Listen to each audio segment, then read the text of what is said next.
ক্বালা ফাবিমা আগওয়াইতানি লাআকুউদান্না লাহুম সিরাতাকাল মুস্তাকিম সুম্মা লাআতিয়ান্নাহুম মিন বাইনি আইদিহিম ওয়া মিন খালফিহিম ওয়া আন আইমানিহিম ওয়া আন শামাইলিহিম ওয়ালা তাজিদু আকসারাহুম শাকিরিন।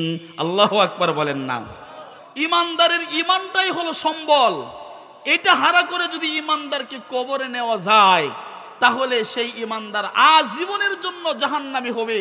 আর ইমানদারের ইমান যদি থাকে, অন্য কোনো কিছু যদি নাও থাকে, দুনিয়ার অর্থবিত্তির মালিক হয় নাই, দুনিয়ার জায়গা জমির মালিক হয় নাই, দুনিয়ার শান শৌকত নিয়ে চলার কোনো অবস্থা তৈরি হয় নাই, গাড়ি বাড়ির মালিক হয় নাই, কিন্তু ইমানদার ইমান নিয়ে কবরে যেতে পেরেছে, বলেন তো দেখি তার জন্য আল্লাহ পাক জান্নাত দিবেন কি দিবেন না? দিবেন, কারণ তার মূল চাবিকাঠি সে নিয়ে এসেছে। এজন্য শয়তান হলো ইমানদারের বড় শত্রু। আরেকটা হলো শয়তান রূপী কিছু মানুষ, মানুষ রূপী কিছু শয়তান, এরাও ইমানদারের বড় শত্রু। কথা ঠিক না বে ঠিক?